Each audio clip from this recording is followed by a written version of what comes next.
When we invest in ourselves, we all shine. Together, we are Black beyond measure. Does it get better than never getting lost? Does it get better than not parallel parking yourself? Alexa, ask Smart Feed to feed the dog. Does it get better than feeding your dog from 50 miles away? Yes, it does. At Buick, we see a future that's even better. Because the life-enhancing innovations you've never even dreamed of, Buick is dreaming of them every day.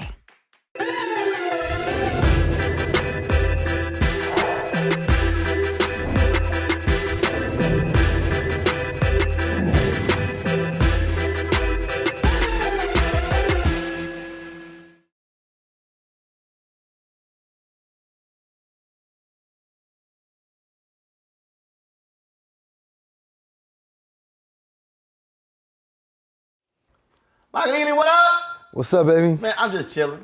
Just chilling. here in Los Angeles, hanging out. So we've been having some great interviews, and I interviewed your girl, Damaris Lewis. But it started off quite interesting. Okay. So we sitting here, we waiting for her to get here. They had a little situation wherever she was staying, so she was a little late. So as always, I'm in here rocking, I'm dancing, I'm doing my thing. Right. And unbeknownst to us, she knocking at the door. She knocked about 10, 12 times. Okay. But she's like, yeah, he's probably on the other side of this door dancing. So this happened. So we rocking, we doing our thing. And then all of a sudden, when we open the door, this is how your girl responds.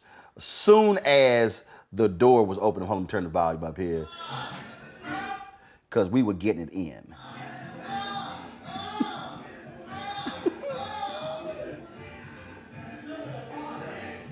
So her.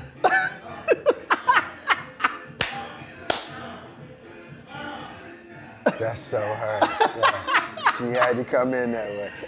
You said that's all her? You can't. When it comes to Damaris, you just kind of know, like, when music starts playing, she has to dance to it. She just feels it in a way that, you can't really put it into words. Well, see, that's how I am. Right. And that's why she said, she was like, I'm not gonna get mad. They're not answering the door. She said, because he's probably on the other side dancing, knowing him. She probably heard the music. Because that's how we first met. Okay. On the dance floor in New York at the Alvin Ailey benefit. Oh, wow. Okay. And I was like, she's like, I said, oh, no. I said, I don't come to events and stand the hell around and drink and just look at people. I said, no.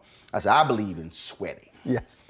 I said, I believe in, I said, I'm talking about, I want to get to the crib at the end of the night and peel the clothes off, and they got to hang dry for 48 hours. Yeah. That level, that's my thing. I saw that at Essence one time.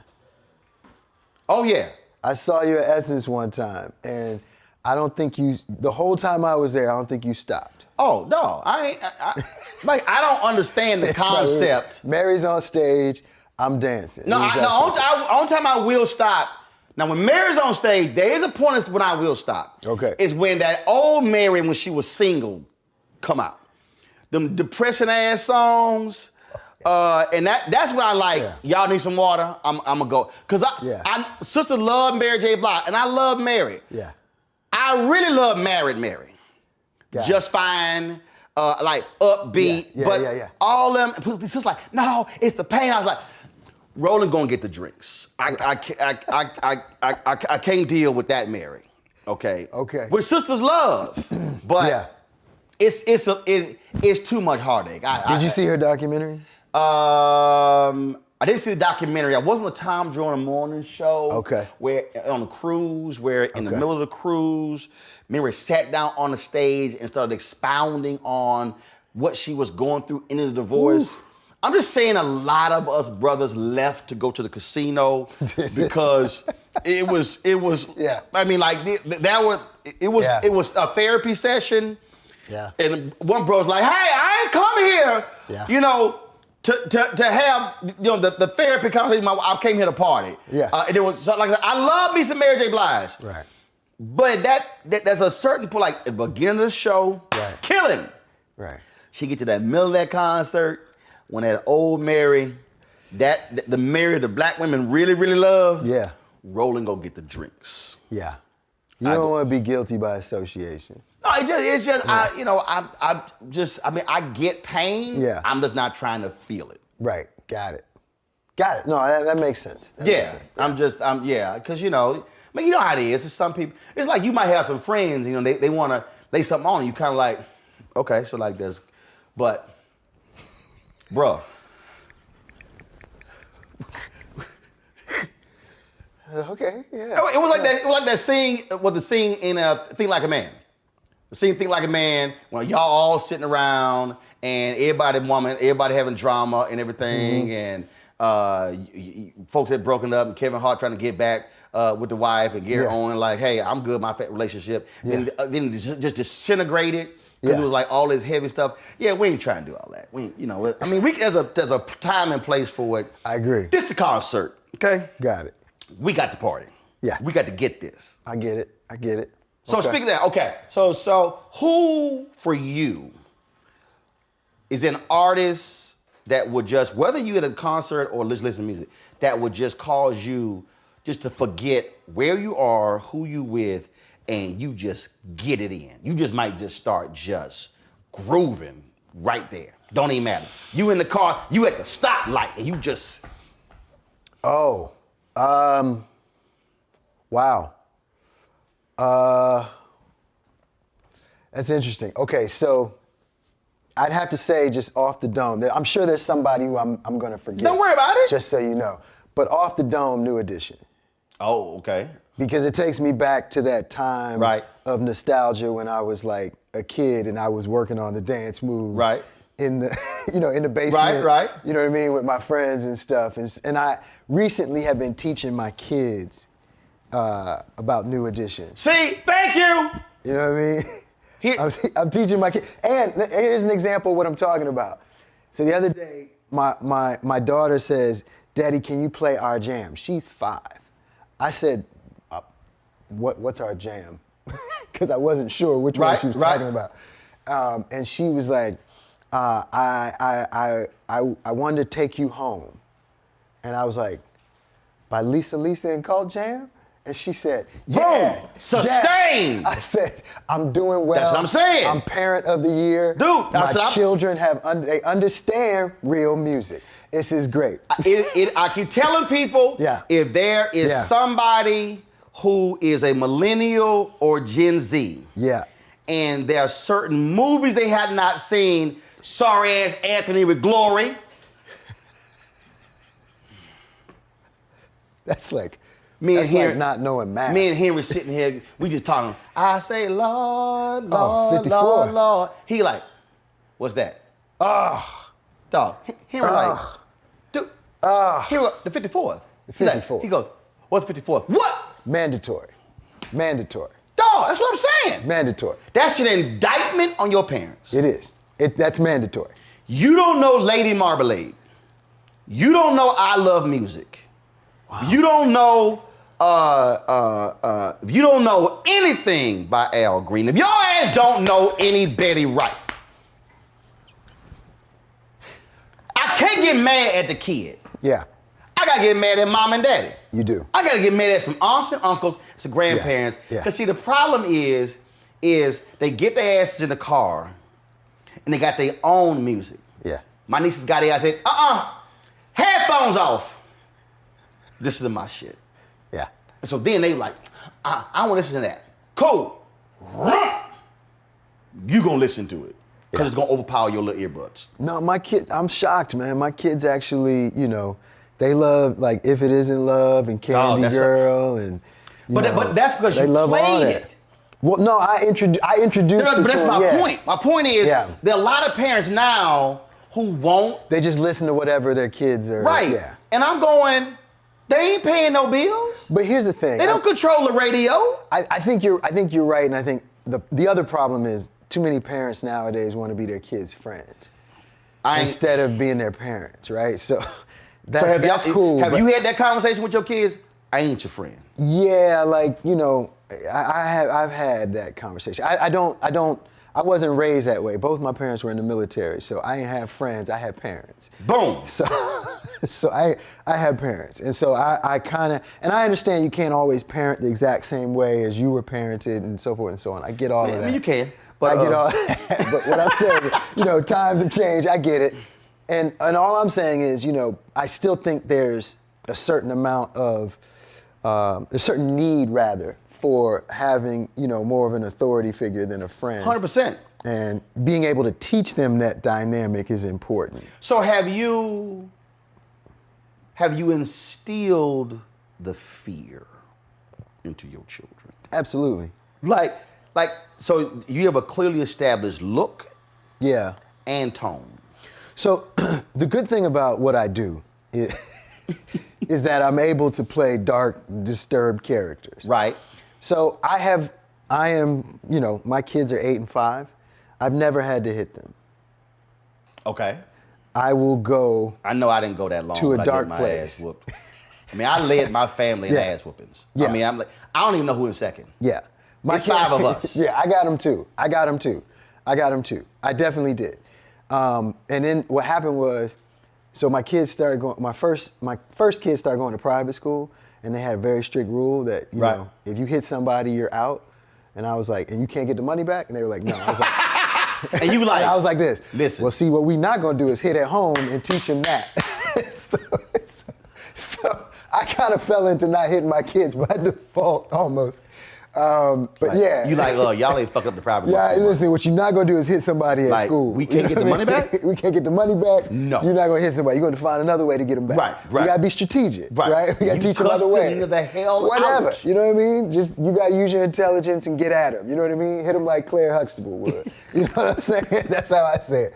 But at the end of the day, like, yeah, it was very important to me to make sure that they understood that. And, you know, I had to also be very careful because my wife grew up in kind of a traumatic situation. Right. So I didn't, you know, I couldn't. You had to navigate. Yeah, you had to be kind of careful about that because what she had experienced was straight abuse.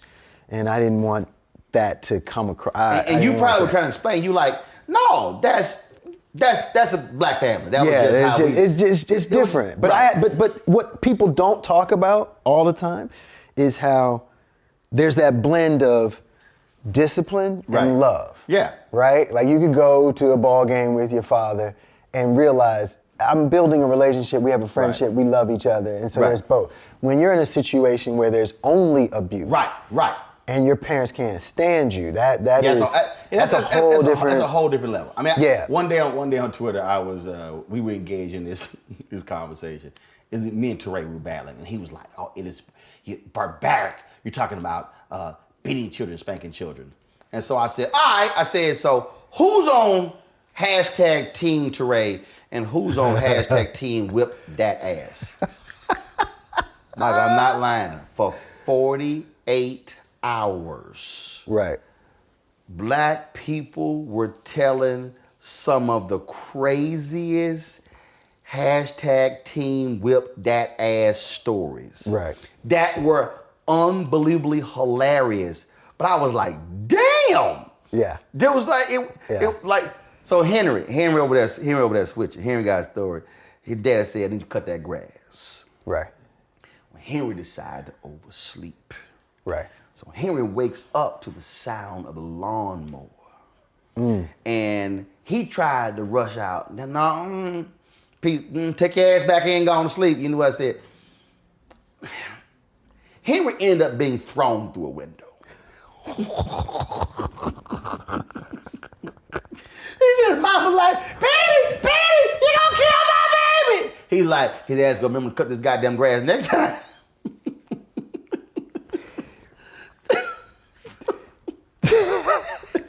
Yeah. I mean, okay, again, as I said, different generations, different times.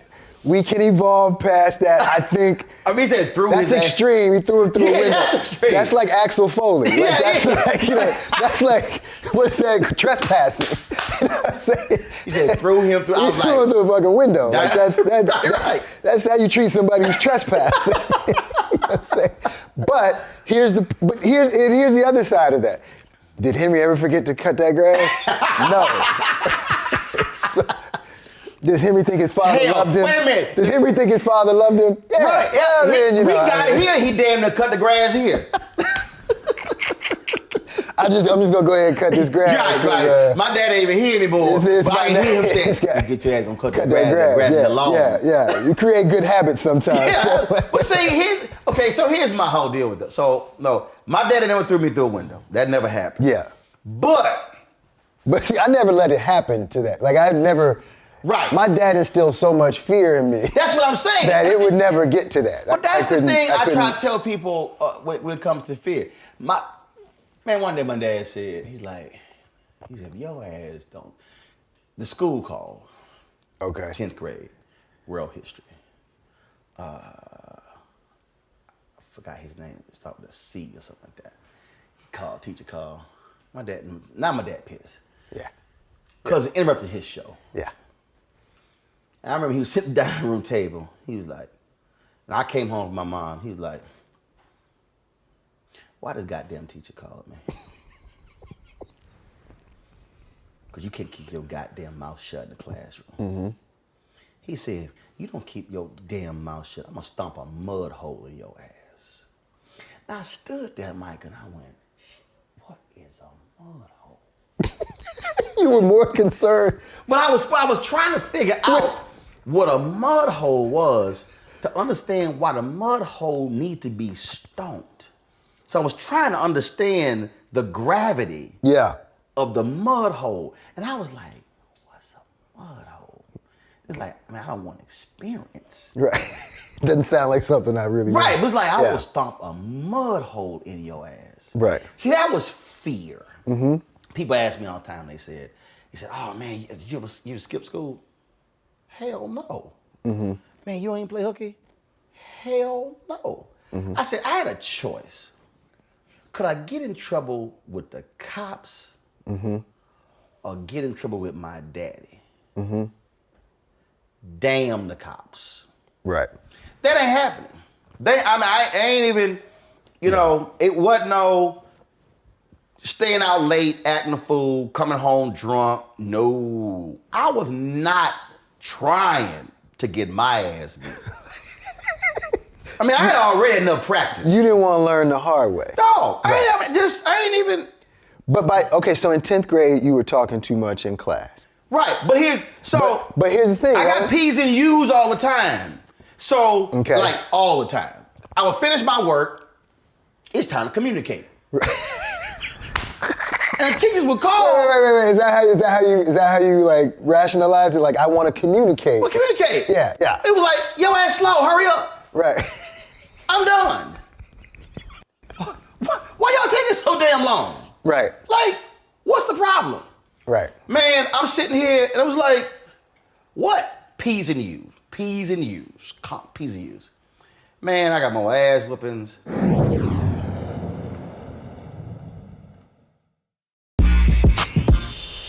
When we invest in ourselves, our glow, our vision, our vibe, we all shine.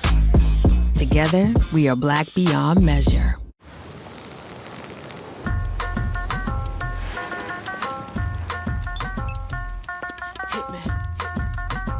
Listen to me now. Is you with me now? Then biggie bounce. I know you dig the way I switch my style. Holla, holla. Get your freak on. Get your freak on. Get your freak on. Get your freak on. Get your freak on. Get your freak on. When you talk about blackness and what happens in black culture, we're about covering these things that matter to us, speaking to our issues and concerns. This is a genuine people-powered movement. There's a lot of stuff that we're not getting. You get it, and you spread the word. We wish to plead our own cause too long have others spoken for us. We cannot tell our own story if we can't pay for it. This is about covering us. Invest in black-owned media. Your dollars matter. We don't have to keep asking them to cover our So stuff. please support us in what we do, folks. We want to hit 2,000 people, $50 this month, raise $100,000. We're behind 100,000, so we want to hit that. Y'all money makes this possible. Checks and money orders go to P.O. Box 57196, Washington, D.C. 20037-0196. The Cash App is $RM Unfiltered. PayPal is R Martin Unfiltered. Venmo is RM Unfiltered. Zelle is Roland at RolandSMartin.com. Pull up a chair, take your seat. The Black Tape with me, Dr. Greg Carr, here on the Black Star Network. Every week, we'll take a deeper dive into the world we're living in. Join the conversation only on the Black Star Network.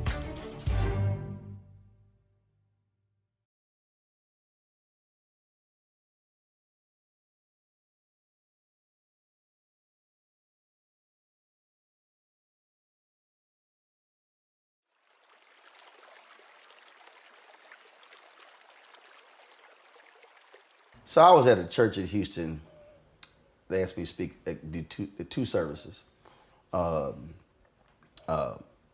preach, but I don't preach. My wife ordained, she got papers. I'm bootleg. Right. Okay. So I'm in my presentation with the first service. I sold out of books. I did the books. I sold out of books. I kept a stash of books in my brother's house. Okay. And he, I said, Dad, you can go to the house. I said, we sold out of books. I said, that's money in boxes. Go to Reggie's house, get them boxes. So he came back. So he comes in, he grabbed me like 3 cases of books. He was coming in, I was like, yeah, my parents here. I said, so I told the story. I said, look, growing up, I talked a lot. I said, I got more ass whoopings. I did say ass whoopings in church, because ass is also biblical. It's true. And I said, but now I get paid to talk for a living. I said, my parents are living in my house in Dallas, it's paid for. Mm-hmm. I said, I paid off their car. I said, so talking did all of that. I said, so I personally think I'm owed an apology. Because that was practice. I was practicing my craft at a very early age. Mm-hmm. I said, so I really believe they owe me an apology. So in other words, like if your dad had stomped a mud hole in your ass, perhaps you wouldn't be where you are. And he would not be today. living in my paid off house. Exactly. The car would not have been paid off. Revenge would have been a I would not have had the OJs perform at their 50th wedding anniversary. Okay. Would not have sent them on an all expense paid trip to Hawaii. None of those things would have transpired. Right. Had he stuffed a mud hole in my ass. Because that could have broken my spirit. Right. That could have prevented me. Now see, here's the thing though. That same logic is being used to not beat people's kids these days. Like certain people use that same logic to not beat people these days. I was beaten. Right. So when he mentioned that, I had flashbacks to the previous beating. Got it. So we had already established the marker of ass whoopings. Right. They've been established. Right. So it wasn't like it just started. It was like my brother. Him and his wife, they started that. Right. They had a daughter. I think Elizabeth was like 4. Okay. And when I ran a website, I would go to Houston, hang out at their crib for 2 weeks. I'm like, I run a website from anywhere. And so my brother said, hey, just want you to know, we don't spank Elizabeth. And I was like, I don't know what house she grew up in, but I know what house you grew up in. Yeah. I was like, okay, all right, these y'all rules, y'all new parents. Okay. All right, Yeah. I was like 5. Yeah. So we sit in the living room, and she's sitting probably like, I'm sitting on the couch right here. She's probably on the edge of the seat where you are watching TV. TV loud. Right. He in the kitchen cooking. He say, Elizabeth, turn TV down. She don't move. Elizabeth, turn TV down. She don't move. And I'm reading a book, and I was like, he just asked her ass twice, 4 times. Then she turned it down. Mm-hmm. No. He asked for something else. Then, yeah, she did turn it down. So then I needed her to do something. I said, Elizabeth, she right there, Elizabeth, she don't move. Snatch your ass. My brother go. He said, bruh, remember, we don't spank Elizabeth. I said, cool. Y'all don't spank Elizabeth. I'm about to beat the shit out of her. I said, I am not gonna be calling a 4-year-old 4 times. But I need her to do something. Yeah. I said, her ass gonna remember Uncle Roro next time when I call her damn name, she gonna respond. Right. Cause see, we didn't get 2 calls. We got 1. And then the shoe. Yeah, or the shoe. Then the shoe. Or the, yeah. Something happened. Something was thrown at you. My mama baked cake, hit these damn wooden spoons. Yeah. Like those wooden spoons serve multiple purposes. Yep. To stir icing and smack the shit out of her 5 kids. Like my sister gave her ass a wooden spoon for Christmas. Yeah. As a throwback a couple years ago. Yeah. It's like that was it. So no, we just did not, and it was just different. It was okay. That you had this here. Remember you only had 1 phone in the house? Yeah. All right. Yeah. Did your dad do this? You on the phone, talking to a girl. I need to use the phone. Oh, yeah. Now, we felt it was respectful for them to put the phone down and give us a couple of minutes to end our phone call.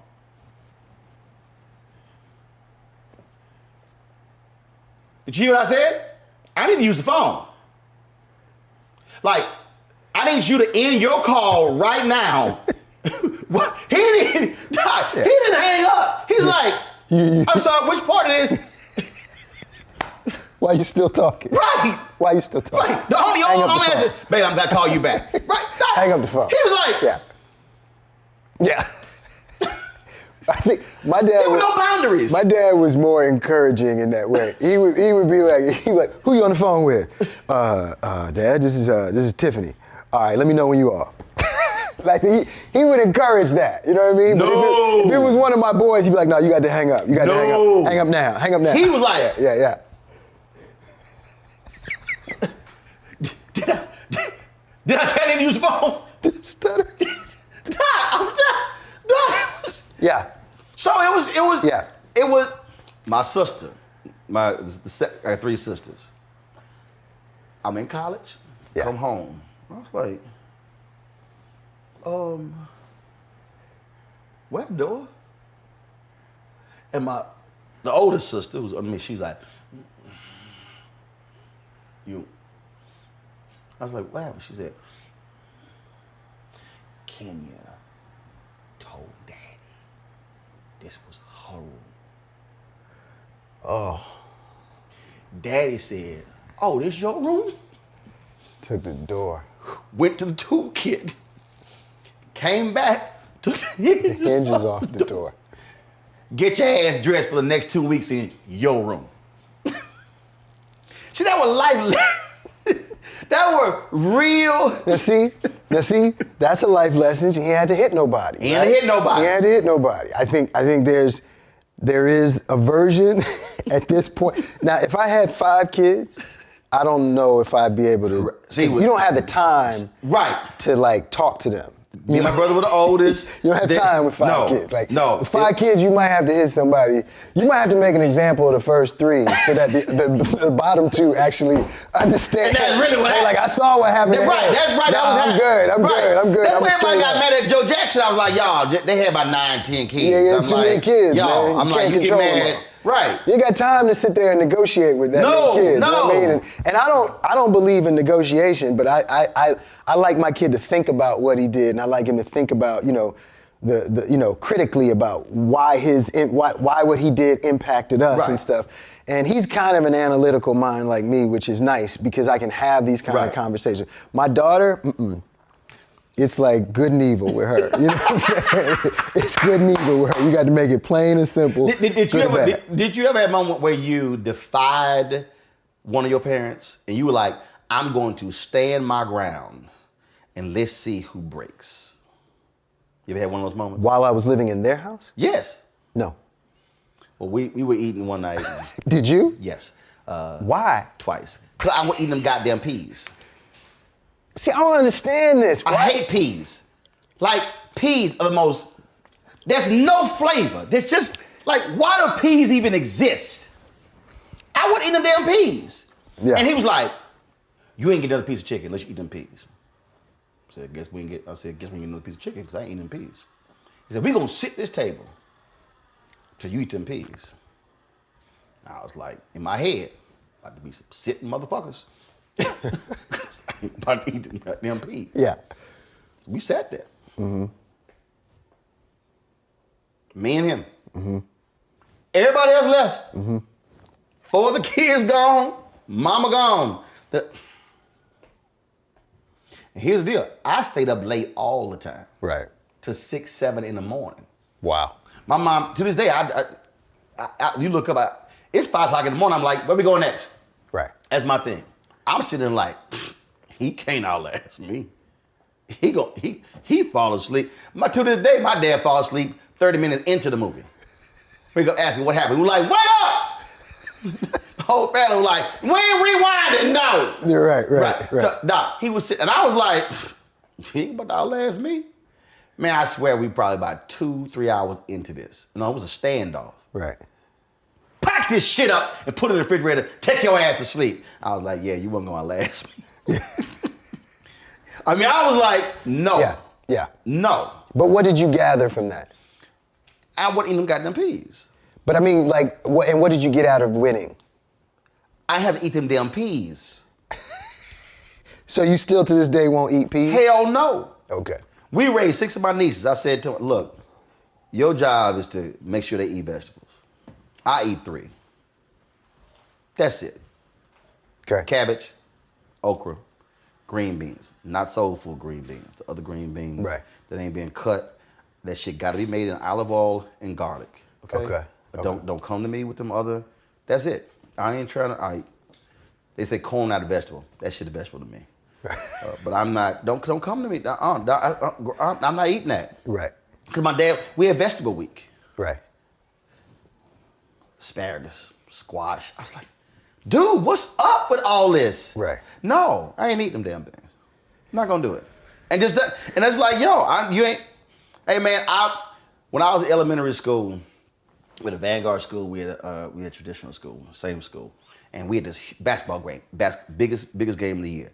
Vanguard versus regular school. Regular school wanted to beat our ass. How you smart ass. It was all that.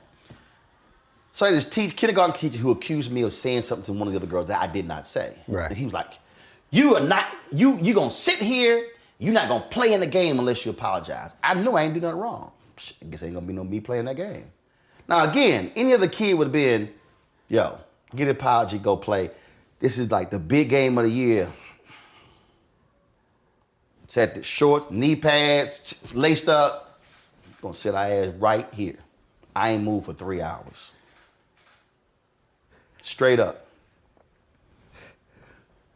I can be unmovable. Clearly. So what I learned there, and I've applied that in my career. I'm so happy to hear that you've applied it in your career. Now here's my question, Roland, because I think everybody wants to know. How have you applied it in your marriage? Same thing. Unmovable. Doc, stubborn. Look. Stubborn. No, it's not stubborn. Do you just pick your battles? It's not. No. Okay. It's not stubborn. Okay. I'm clear and I'm concise. Okay. Okay. When you're clear and you're concise, here's me and Sherry Shepherd had this conversation. Okay. Here's the greatest, in my opinion, this is the greatest mistake that people make with marriage. Okay.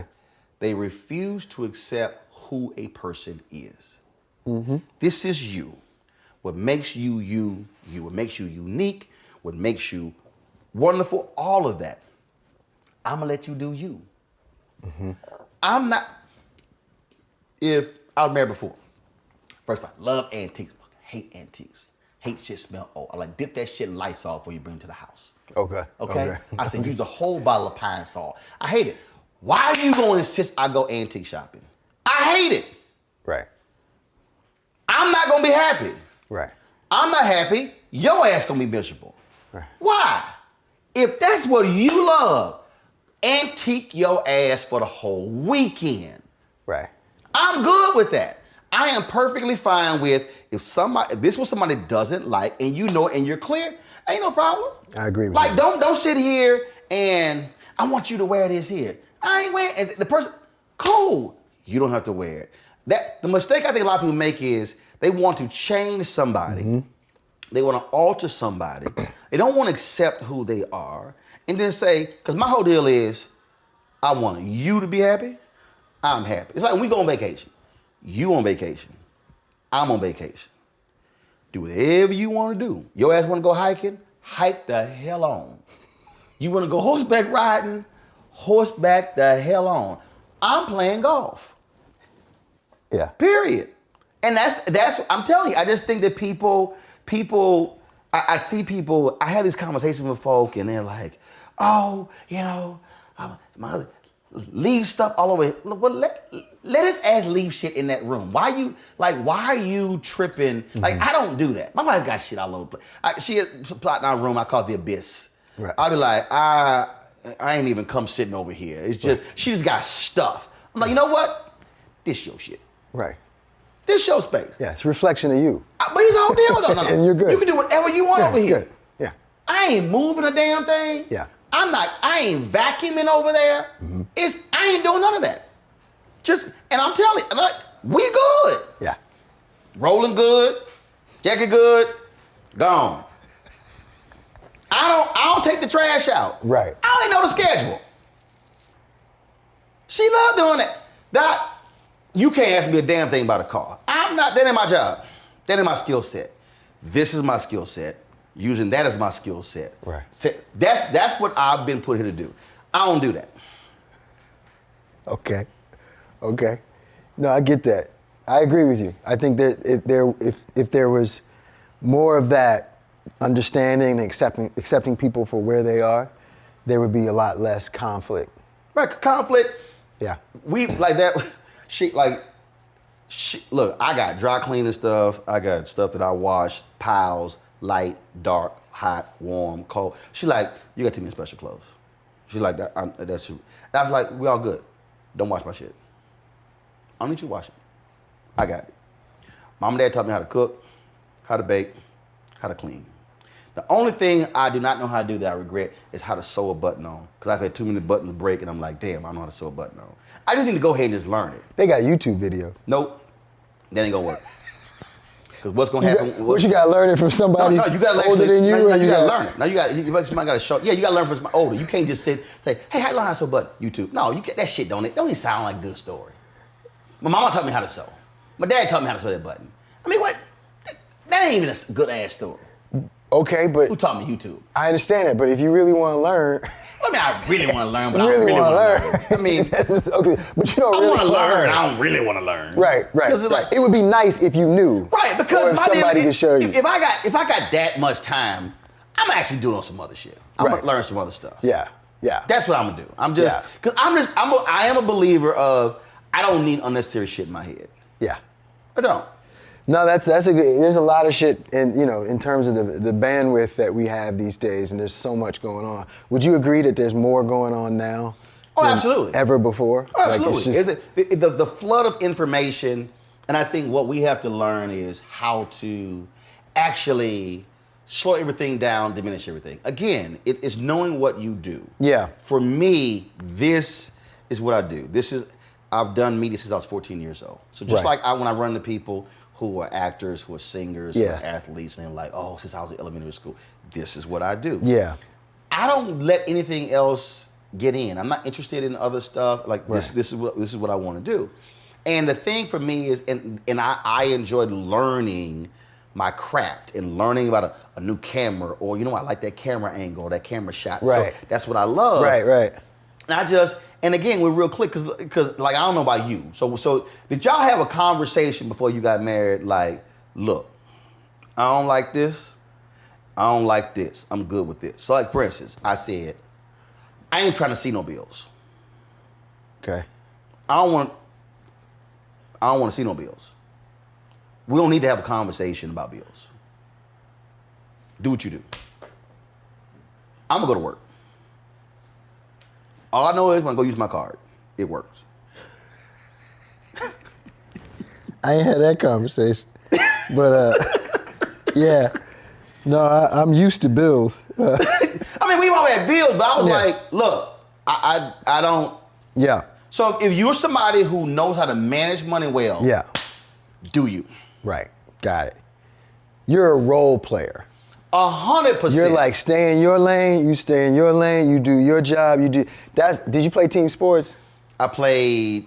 Because you talk about the knee pads baseball and growing stuff up. I played basketball in junior high school, 2 years of baseball in high school. Okay. So you got enough team sports and then. But it's all when you do media, same thing as team. That's what I'm saying. I try to tell this. I try to tell this people all the time. I think team sports helps everybody understand. Yes. How Plus, I to played in the band. Kinda, it really was band. It really was music. That's another thing. It really was music. You understand.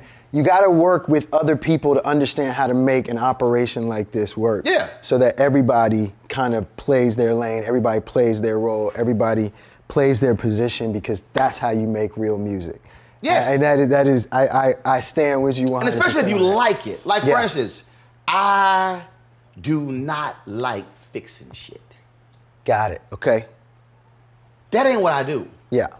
I have no... Comedian Royal Watkins, I saw him on Instagram, he put together, he refinished a door. Right. Never. Right. Roland ain't never going to refinish a door. Right. There's a some bitch out there who has studied how to refinish doors. Let them do it. I don't believe in taking food off their table. Right. Now, when his or her ass decides to host a show, then I might consider refinishing that door.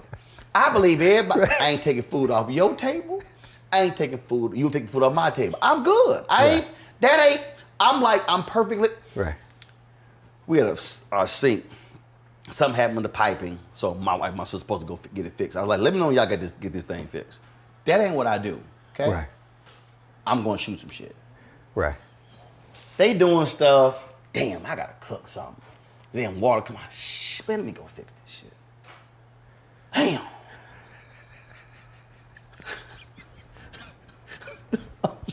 You really don't want to do it. I was not happy. Man, I knew. I was like, okay, hit the pipe, got it, fastener.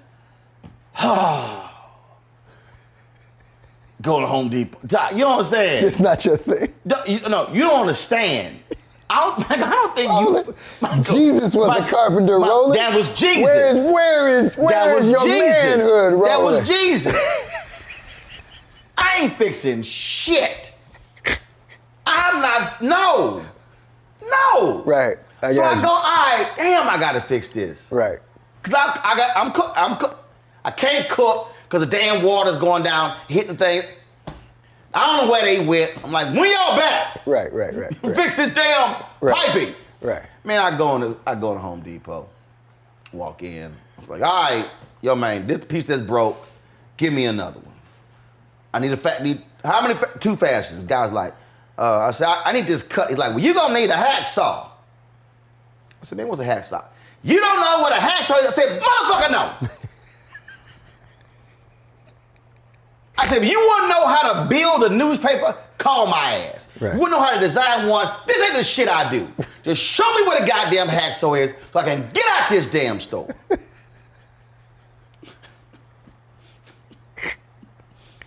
It's when you know what you do.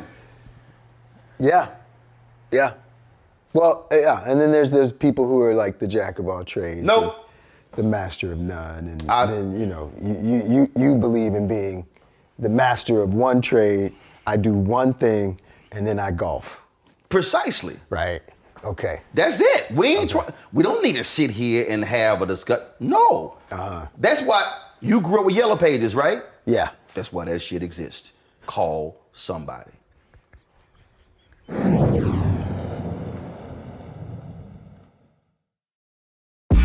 When we invest in ourselves, we're investing in what's next for all of us.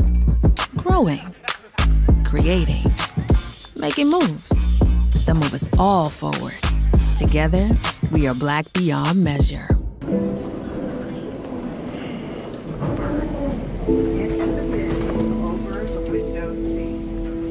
These are the only bins that will accommodate larger rollerboards.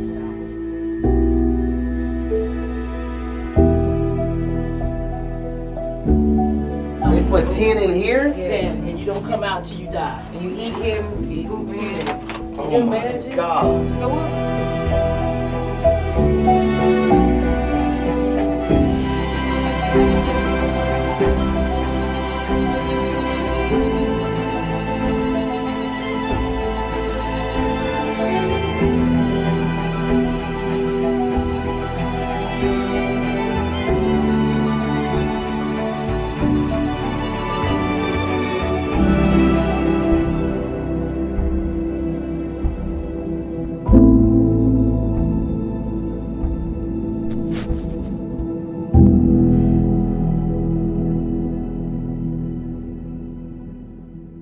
Hatred on the streets, a horrific scene, a white nationalist rally that descended into deadly violence.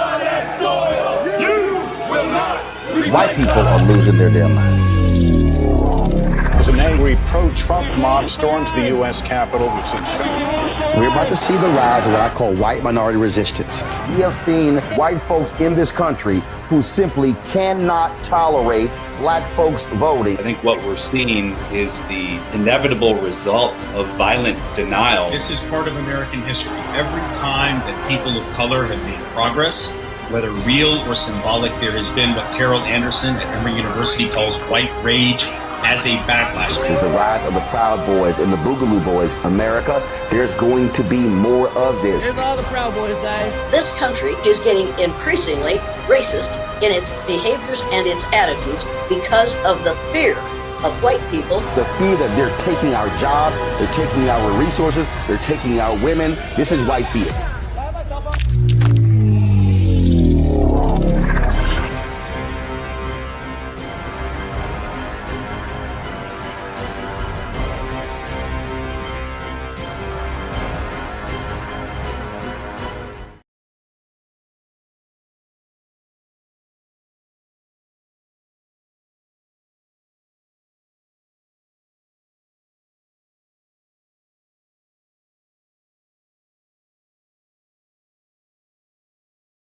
I prayed to the Lord.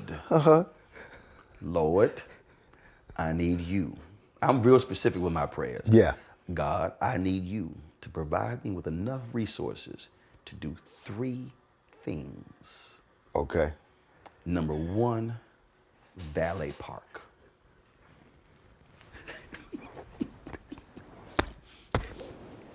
Dude, I'm from Houston. Big ass parking lots.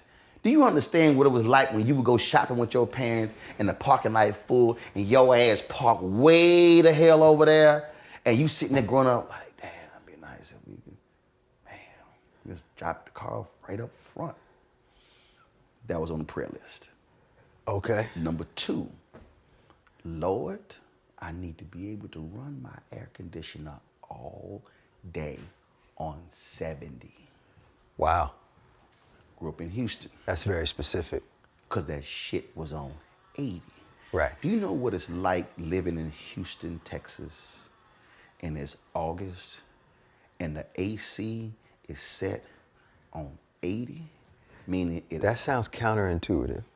No, because the deal is we ain't having no high electric bill, so okay, we're sweating. Right. No, goddamn, turn the fan on. We got central, you ain't paying these bills. Right. No lie, bro. I graduated from college, had my job, went home, and the unit was right next to my parents' bedroom. So, man, it wasn't even 2,000 square foot house we grew up in. That unit was right outside their bedroom. So whenever that unit turned on, my dad, he heard the damn fan. Yeah, yeah. Man, I came home, I said, this is some bullshit. I ain't sitting in this hot ass house this weekend. So I dropped that thermostat. This wasn't on the punch button. No, this is where you get to slide it down. Right. I slid that sucker down to 70. Man, next thing I hear, jump out the bed. He had like an extra lock on. 5 kids, you ain't coming up in damn. You can hear, yeah. Door open, runs out, goes to the thermostat. Who put this on 70? This was me. I don't want to hear nothing for the rest of the weekend about that AC. A $200 check. All right, look, that's gonna pay for probably for the rest of the month. That's gonna be on 7 the rest of this damn weekend. My dad was like, shit, all right, okay, cool. At that point, the principal is gone. Hey. You know what I'm saying? The finances are there. You stepped up. You did the ACO right 80, thing. you don't pay the light bill. That's a classic father-son moment to me. 70? Step up. Here. You want it on 70, you pay for it. Step up. He was like, shit, okay. Okay. Done the rest of the month. The third one, I got to be able to call somebody to fix shit. Lord, I said, that's what I need. I said, I need you to provide the resources. Yeah. To do these 3 things. Yeah. For me. Valet park, run my AC all day, and call somebody to fix stuff. Valet park. You can't valet park everywhere. Most places now you can. Okay. Well, yeah. Okay, you walk out the joint. Yeah. It's raining. It's cold. It's hot. Yeah. You tired. I don't drink. You ain't trying. I got to now go look for the car. No. I want to be able to walk out. Voila. Car. Got it. Goals. Yeah. You sanitize your seat and your steering wheel after somebody valets your car? Well, they don't valet shit now, so everything, since COVID. Oh, valet's back? Oh, not in Virginia. Oh. No, they park your shit over there. Oh, really? Yeah. So COVID put an end to your prayers. But, no, right. No, the prayers. COVID put an end to your prayers. No, the prayers work because of my status. I'm gonna park right there. Oh, Mr. Martin, yeah, go ahead and just leave your car right there. Go ahead. Right. You keep the keys right there. Yeah. Okay, so you still get away with it. Oh yeah, no, like I roll to places like, Roland, man, I love your show. Yeah, go ahead and just park right there. Go ahead. Right. Yeah. Right. No, there are privileges with that. So there are yeah, there are privileges. It's always you go somewhere, and especially when you got, my wheelhouse is a middle-aged black woman. Psh, we good. Right. We good. Right. They do me probably like how they do you. Ooh, I love your eyes. Ooh, I love you so smart in the new doc. We in. I roll up and I'm like, shit, we good. No problem. Don't matter what it is. Give me a middle-aged black woman who's a security guard. Yep. Doc, I was at the NBA All-Star game here, went to the party. Brother's like, you're the band? Sister's like, Mr. Mark, come on, man. Don't mind his ass. So I go, and we go to the elevator. I hear, see, I told you, little young son of a bitch, you need to watch the goddamn news. Do you know who that is? Right. That's Mr. Roland Martin. That's the man who speaks for Black America. What the hell is wrong with your ass? See, you walk around here watching that bullshit YouTube videos all damn day. You should be watching some goddamn TV. Mr. Martin, I'm sorry, you and your wife, y'all go here and enjoy the party. He said, little young ass don't know shit. Y'all don't watch shit, don't read shit. That's Roland damn Martin. What's wrong with you? Dude, I am cracking up laughing at the elevator. Yeah, there are perks. There are definitely perks. TSA agents, yeah. Shh. It works well. And see, when you got pulled. Yeah. Like, that's real currency. Some people don't understand that's real currency. Like, you could be like Jeff Bezos and they don't recognize you. And then again, you don't go to the airport if you just. Yeah, because. you don't call up and tell them. Yeah, get it ready. Meet me at Target. Yeah. With the helicopter and take me to. Right. Right. Now, he don't even drive to the airport. He don't even just wipers. Let's go. I'm saying you don't even. It is currency. Yeah. It is real currency though. Like if you still do the kind of the commercial way of life. Absolutely. You know what I mean? You go to airports, and train stations, and stuff. I still get mad love from everybody who works. That's what I'm about to say. I love that. Explain to the people, man, what that black love is. And I know that's a good question. A lot of people give us love. Hold up, I got white fans, I got Latino, Asian fans, but black love is dog. I mean, it's brought me to tears several times. Yeah. No, it is. So the stigma is that we don't stick together, and in some ways that's true. You know what I mean? We when when we do something in the public eye, we could be the first ones to tear each other apart. Right. But I think Black love, it is the currency that, like, I agree with you. When you get it, when you receive it, you can't help but feel like not only validated in what you do, but it makes you work harder. Oh yeah. Right? It makes me want to work harder. It makes me want to make more movies or more TV shows that service this audience. Because at the end of the day, they can, like you said, they can take your life and make something that would seem exhausting and laborious and all of this. Yep. They can just simplify it and bypass certain things and just, like you said, it's like just push you on through.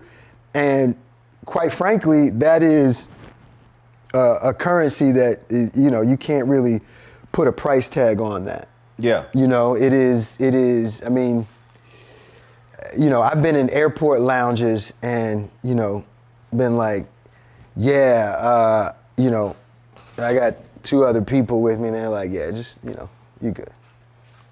Just go ahead.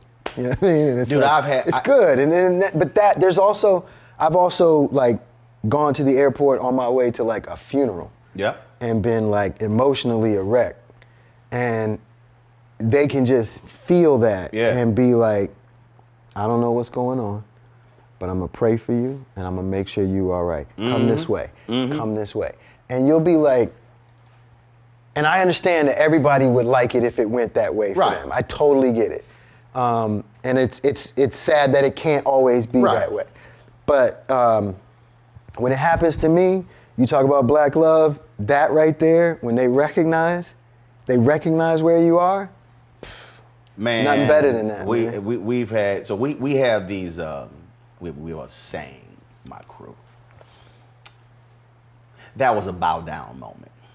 Okay. So Henry, who you met, Henry has struggled with,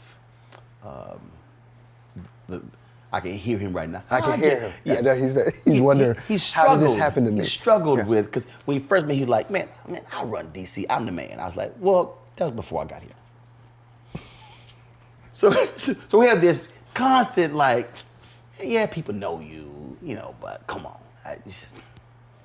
I mean, you ain't really a celebrity. Like, you ain't that big. And I was like, okay,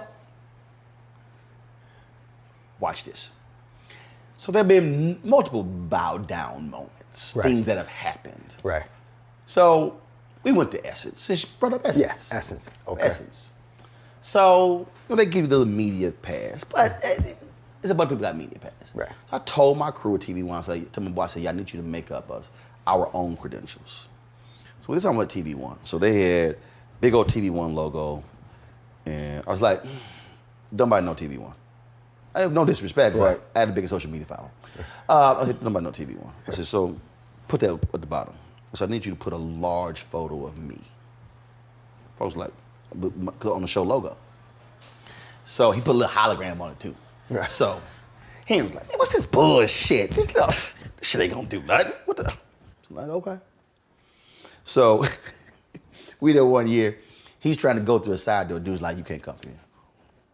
He said, he said, don't matter. You gotta walk all the way around now. You can't come through here. We come upstairs, he bitching. Man, I'm mad as hell. I'm like, dude, why are you, this is the first day, why you tripping? Man, dude wouldn't let me come through that. I like, oh, that shit ain't gonna happen to me. He's like, oh, so you think you all that and shit, huh? Ain't gonna happen. I was like, yeah. So it's time for us to go hit the floor. So we got on an escalator. You know how, like when you were a kid, like you talking behind your pants? Yeah, you think, well, look what you gonna do. I'm hearing all this back there. We get to the bottom of the escalator. I walk out. He's like, Mr. Morton, how you doing? You can walk your way right through here. And he was like, man, I was just here. What? He was like, he says, you ain't tell me you weren't Mr. Martin. So, took an ego hit. Ooh, that wasn't the biggest ego hit. So then he's still talking. This shit ain't doing nothing. So they going to the Superdome. They in the SUV. Roll up to the cops. Y'all ain't got no parking pass. Y'all ain't got no. What y'all think y'all doing? Dale, driving, Dale showed a credential. He like, say, move them barricades. They were rolling. That's currency, man. They went through 3 barricades. Yeah.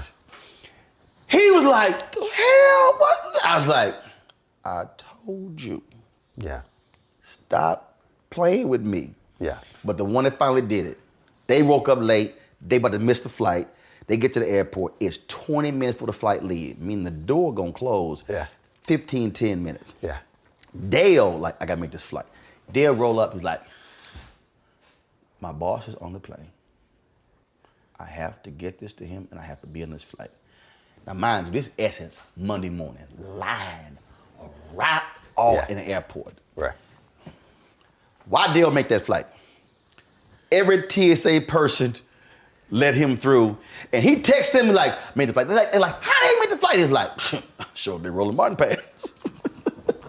It's like an easy pass on the freeway. I know. You know what I'm saying? It's like it is a real currency, and I'm grateful for it. And it's love. It's love because it's like we all looking out for each other. Like you know, like what you do, you looking out for us, and we gotta look out for you. Like it's a mutual thing. Right. And I think that is, you know, kind of one of the benefits of what we do and how we look out for each other. And how we touch people. And that's the thing, man, that I explain to people. You have to,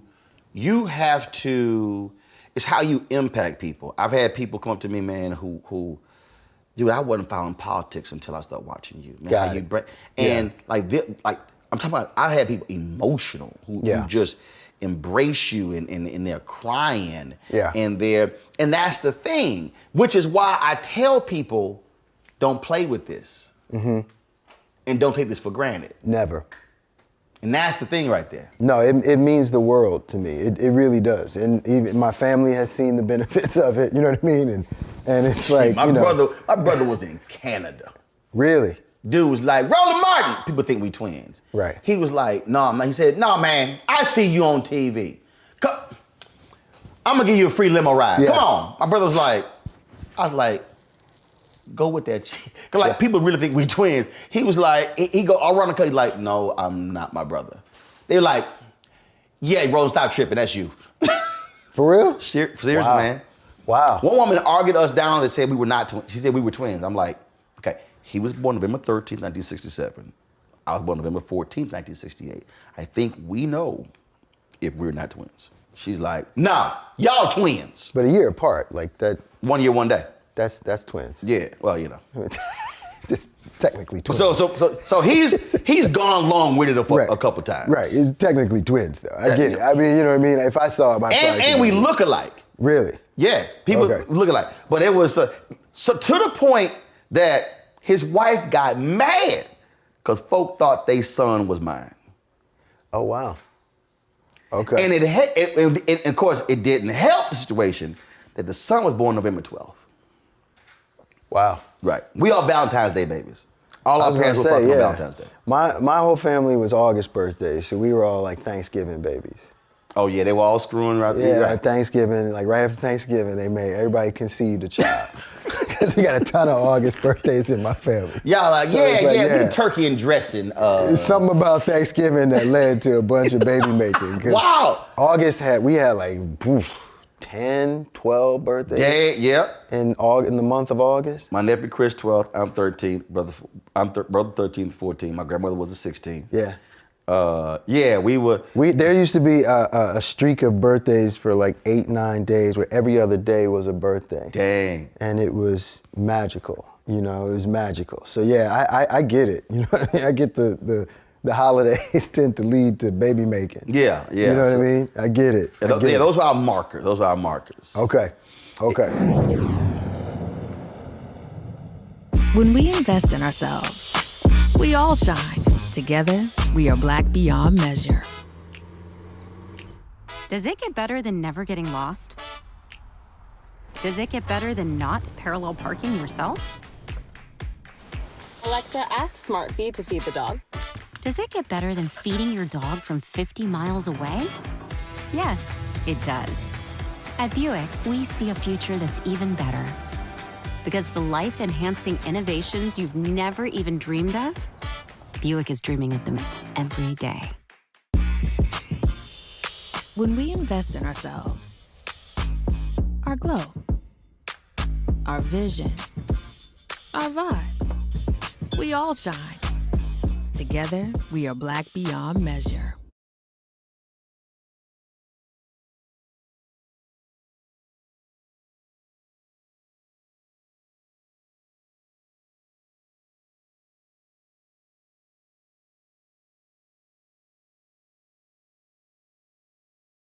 Is there something that you want to do in your career that you haven't done? What would you really like to do? There's a lot. There's a lot. Like people always ask me if I want to direct, and I'm like, yeah, but there's so many things I want to do as an actor first. And I'm stupid like that. Like I'd prefer to just knock this all out and then do that. But everybody's like, you got to multitask, you got to do this, and I'm like, it's just not what I do. I disagree. You know what I mean? Like, yeah. When you in the pocket, no, you stay in the pocket. I mean, but you understand what I'm saying? Yes. Like you, I don't want to mix it up. Like I don't want to direct myself in something either. Right. Like I'd rather pick one and do that. And it's also focus. Is what are you channeling your energies into? Right. So, that's where I'm at. But in terms of like things that I want to do, like there was a time when I wanted to do biopics and stuff, and I no longer want to do biopics. Really? Yeah, because I find them all to be a little bit cliche or the same. You know what I mean?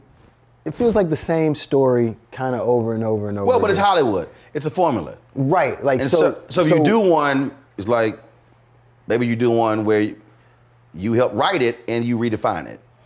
Yeah, I mean, if you could to redefine the biopic would be epic because it hasn't been done in my opinion. But I feel like growing up, painful, overcoming adversity, whether it was familial or systemic or drugs or whatever. I want to see a biopic where all my shit good, everything was good. but everybody finds that boring.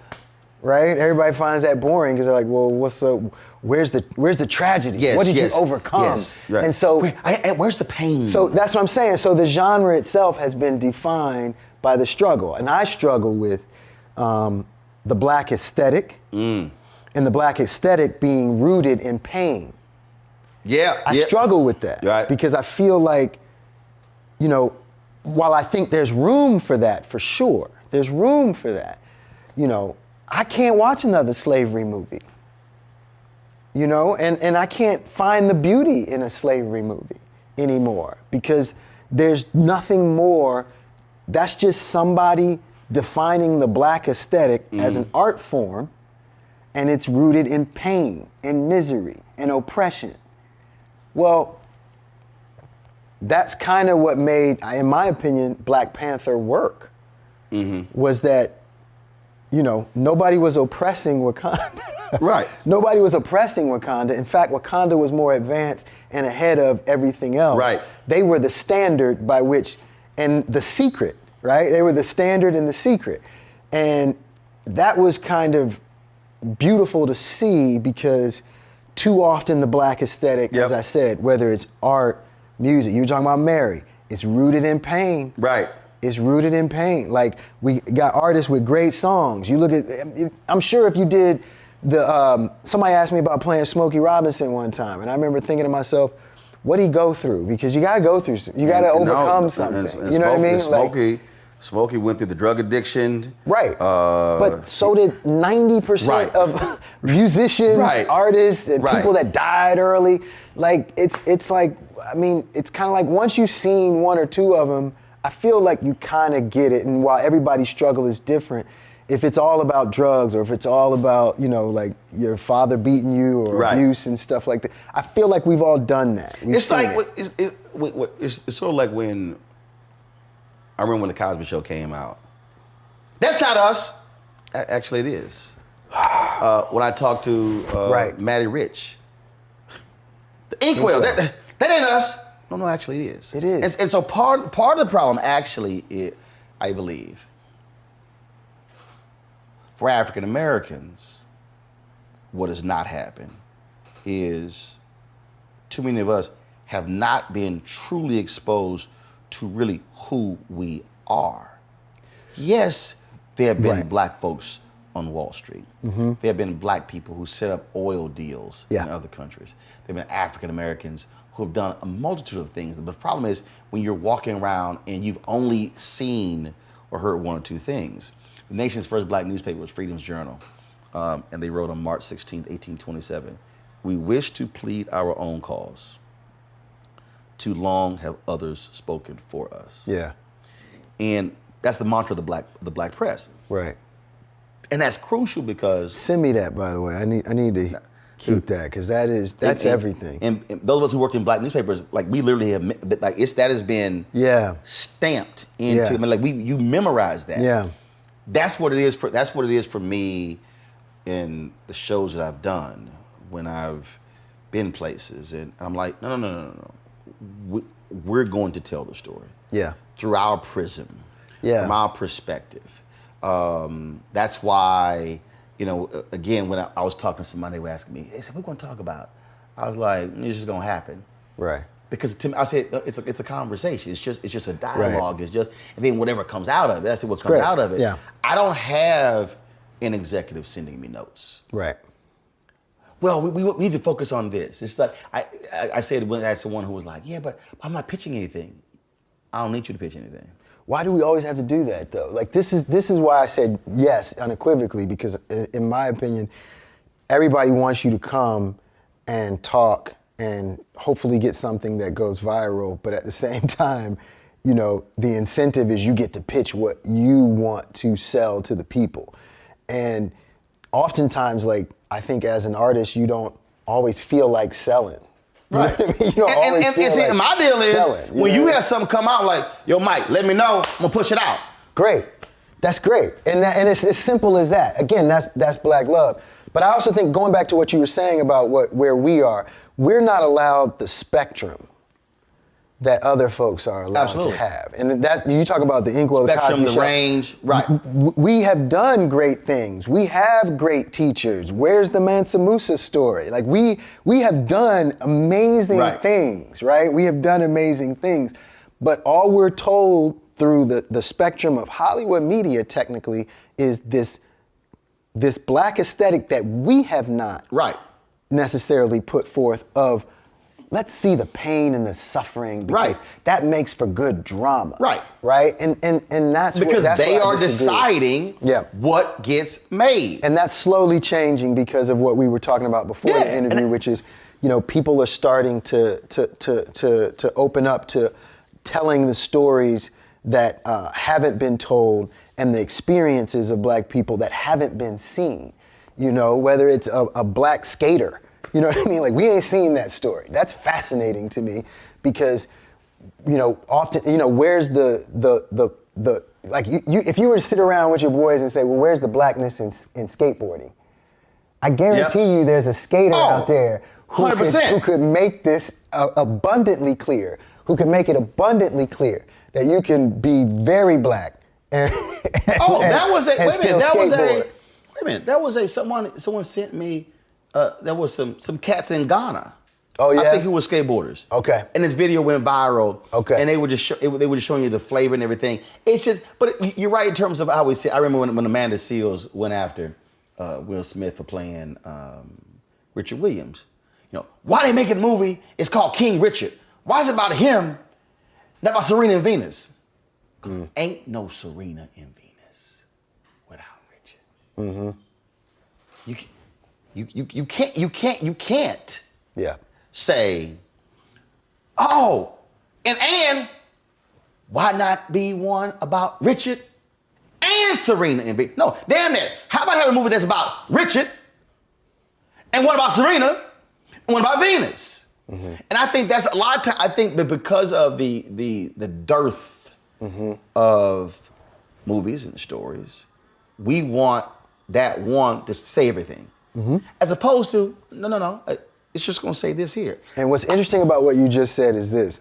Oftentimes when we see that one that's supposed to kind of do it for us, we always walk away feeling like they didn't tell the whole story. Right, because one can't tell everything. Exactly. A 2-hour movie cannot tell you the whole story of anyone's life. So let's not get one. Let's have 5. Yeah. Let's have 10. And that's why I think that's why a lot of times I tell people we've got to pull back on. Well, man, I don't like that because that's just one. So the problem that we've had is we've never had. We've never. That's why when again for Cosby Show, people acted. It was like they ain't the black experience. Why? Because you've only been shown that this is one perspective of being black. Yes, and then all of a sudden you say these stories. No, there are black couples who are doctors and lawyers, and who raise kids and I actually grew up with a lot of people in the DMV. Right. A lot of doctors came out of Howard and Meharry and all these other schools, and they relocated. PG County, is filled with them. HBCUs and got black art on the wall. Got black art on the wall, and they respect jazz, and they were very much. And you're right. I remember when the Cosby Show came out, there was a backlash like this wasn't us. Doctor and a lawyer, and because it was Cosby, then Fox had South Central. But yeah, and then there was that's us. No, right. That might be you. Right. That's not all of us. But the interesting thing is that people were cool with the Jeffersons, right? People were cool with the Jeffersons, but somehow the Cosby Show was unreal. You had a black man own his own business. Living in a high rise. Own his own business, living in a high rise. In New York City. Exactly, in New York City, on the east side.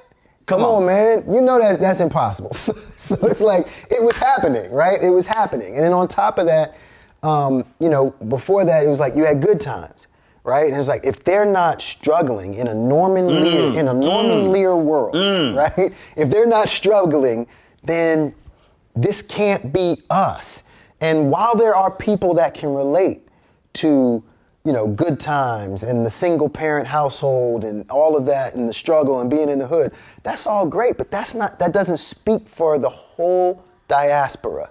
And this is why I think we have an opportunity, like I said, to show a spectrum of the black experience as opposed to this kind of tunnel vision version that is rooted in pain and abuse and tragedy and all of that.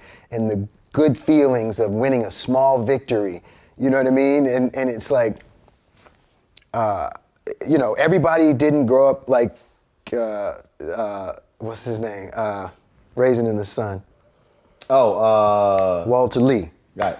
You know what I mean? Like the Lees in that one. It's like this is the black experience. And it's like, it's a part of it. Right. It's a part of it. That's yours. And that's a part of it. It's like you've seen this before. They have these conversations, and it comes up, and they start talking about single mothers raising kids, and I've seen this happen so many times. And folks like, no, hold up, now wait a minute. My mama raised me, and my mama was it. They go on and on and on, and I go, you ever ask your mama if she actually wanted that experience? I'm like, y'all. No, it happened. I said, you can't tell me there's somebody who said, I voluntarily wanted to raise a child by myself and struggle and go through pain. No, things happened. I didn't want any help. Right. Yeah, I said, I'm sorry. Yeah. And then the problem is when you come along and you say, I grew up with my mama and dad. My mom and dad is still married. It's like, you're an alien. And I'm like, no. Here's what's not going to happen. We are not going to have a discussion, and we're going to define the black family through the prism of only single black mothers. Yeah. I say it because what you're not going to do is negate my grandfather and grandmother, maternal, not my mama and dad. That's my experience. Right. And so when I speak and people say, well, why did you take into account, people grew up in single families? I said, because that ain't my experience. Right. If you ask Roland to come share my experience, I'm going to share you the experience of mama, daddy, 5 kids growing up in a house that we owned. Yeah. I said, was it middle class? Yes, I could stand on my corner, see the DEA and the Houston Police Department take down a crack house. Where I can also see family next door, raising kids, loving them. Next door, across the street, the Jordans over here. Yep. And I said, same spot. Crack house right there, strong black families here. I said, but you're not gonna shut me up, not tell that story, because that has to be told. That's what I'm saying. It all has to be told. Like, the whole spectrum has to be told. It just does. We can't just do it that way. You know who broke that mystique for me, if you will, or that misnomer about single mothers, was Taraji. Taraji. One day on set we were talking, and she broke down how she is, black women have definitely made being a single mom look like the strongest thing you could possibly ever do. Absolutely, right? They no choice. Kevin Durant's mom, Wanda, the real MVP. Right? But like you said, what Taraji said was, I tell people all the time, I never wanted to do it this way. Boom. I didn't seek this out. I have found strength in being the only one. But no, I did not want it this way. And I remember being like, I'm not gonna say it blew my mind, but it opened me up to the reality that I had been somewhat brainwashed into thinking that just because single black moms are strong individuals, they don't need any help. You know what I mean? And so it was fascinating, or they never want any help, right? You know what I mean? And when I say help, I don't mean like somebody to take care of them per se. I'm saying a partner. Right. That's what I'm saying. They ain't trying to have to be the one to work, cook, pick up, hold you, scold you, it's love hard you. to do it in a relationship. It's with two people. I can't even, when I think about how hard it would be to try and do this, to do what I'm doing with by myself. The empathy that I have for anybody who's put in that situation, it has grown and they're exponentially. yours. See, I don't have biological kids. Yeah. We've raised 6 of my nieces multiple times in the last 18 years. Okay. But I have no biological children. Right. But it's just a whole different world. It is. My nieces came a year and a half. I was like, yeah. Damn, daycare $1,500? Yeah. But twins? I'm like, damn. And I was making $110,000 a year. I'm like, that's a lot. Again, so you start understanding that. So, man, it's a whole different deal. Last question for you. Okay. I asked you about something you really, really want to do. How do you deal with, Michael Ealy, he gonna play the light-skinned, sexy brother boxes? How do you deal with the boxes that folk, all of a sudden, certain scripts might come, certain characters? How do you deal with saying, don't put me in a box. I ain't trying to be in a box. I need range, I need diversity. Like when you were the dude who was hiding under the bed. Perfect guy. Right, I was like, his ass evil. Something wrong with him. Yeah, right, something wrong with his ass. With him, but again, but that was a departure from different roles. How do you make it clear? Don't put me in a box. I challenge myself as an artist and knowing that I'm going to challenge the audience, right? So oftentimes you come into this business off of one project where everybody's like, ooh, you stand out. Okay, for me it was Barbershop, Ricky, da-da-da-da-da-da. Ricky was nothing like me growing up, right? Like, nothing like me growing up. But if that's people's first experience with you, right, as an audience member, they tend to think that's the real you, right? So, for me, after that, I got a whole bunch of offers to play roles just like Ricky, right? This Tupac-esque type of thug, right? And I just said no over and over again, right? And then you keep trying to do other things. Then I went through a series of romantic movies and romantic leads, and you know, I always try to bring some sort of gravitas to those roles. And then it was like, okay, well, but before I get into all of that, let me hit y'all with, you know, For Color Girls, and you know, step outside of the realm of, you know, what you expect of me to do as an audience member in terms of being this romantic lead and everything. Because I didn't get into this business to be the romantic lead, you know, that dude. Like, I didn't get into this business. Because you can get locked in. You can totally get locked in. Hugh Grant talked about that. But I think and have you seen what he's been doing in the last 7 years? Hugh Grant has done some amazing work from Paddington to The Gentleman. He's done some amazing work. The point is, you have to kind of break that mold yourself, right? If people said, Roland, you ain't no good unless you got CNN, you wouldn't be here today. You know what I mean? You have to do things for yourself. Absolutely. You have to break Which is why I was still mold. with TV One. I never left when I joined CNN. I'm like, no, I can do both. You can do both. But what I'm saying is, you know, you have to kind of break these molds yourself. Yep. And, you know, there are people who, to this day, say, I have not forgiven you for what you did in For Color Girls. And I will say to them unequivocally, that is a high compliment. That is a high compliment. I mean, you affected them and impacted. You saw a character and not me. And I get that. And I appreciate that. And that makes me happy, because before that, all you could see was, you know, physically what I look like, and you wanted to go with that, and you wanted to put me in a box. And then when I stepped outside the box, you got uncomfortable. That was one. That was by design.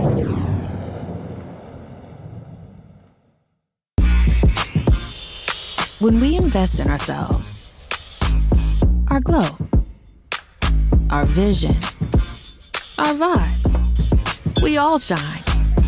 Together, we are Black beyond measure.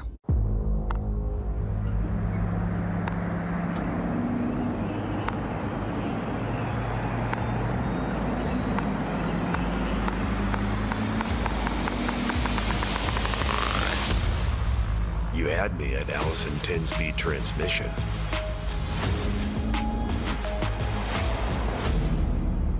Features available on GMC Sierra Heavy Duty. Premium and capable. That's professional grade from GMC. When you talk about blackness and what happens in black culture, we're about covering these things that matter to us, speaking to our issues and concerns. This is a genuine people-powered movement. There's a lot of stuff that we're not getting. You get it, and you spread the word. We wish to plead our own cause. Too long have others spoken for us. We cannot tell our own story if we can't pay for it. This is about covering us. Invest in Black-owned media. Your dollars matter. We don't have to keep asking them to cover our stuff. So please support us in what we do, folks. We want to hit 2,000 people, $50 this month, raise $100,000. We're behind 100,000, so we want to hit that. Y'all money makes this possible. Checks and money orders go to P.O. Box 57196, Washington, D.C. 20037-0196. The Cash App is $RM Unfiltered. PayPal is R Martin Unfiltered. Venmo is RM Unfiltered. Zelle is Roland at RolandSMartin.com. When we invest in ourselves, we all shine. Together, we are Black beyond measure.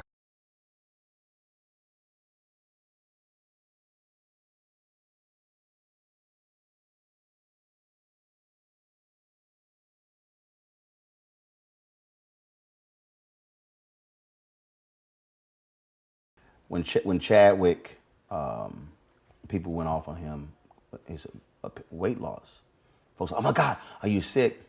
And I came to his defense. I was like, y'all don't know if he's doing a movie role. You don't know if he's doing something. And he asked me not when it happened. And I didn't when he was alive. But this is what he said. As an artist and a human, I shared my feelings with you, but in the public realm, I can't explain myself. That takes away from the art and the way of the artist. I would rather be misunderstood than go explaining away the reasons for my actions. You will see it on the screen. Yeah. There's just a certain code that you live by when you do this for real. People don't understand our craft or our way of life. Both things feed each other. Couldn't have been more well said. I just, there's something about that's very disturbing, and I said it earlier, there's the way we look out for each other and the way we tear each other apart. There is such a rush, and I'm sure I heard you went to see Dave the other night. Like, there's such a rush to find the guilt in people, to find the trash, the dirt, you know what I mean? Like, we have to avoid this. We have to. If, you know, whether somebody's cheating on their wife or, you know, there's something suspicious going on. Dante Whitfield said that. He just too good. We gotta dirty him up.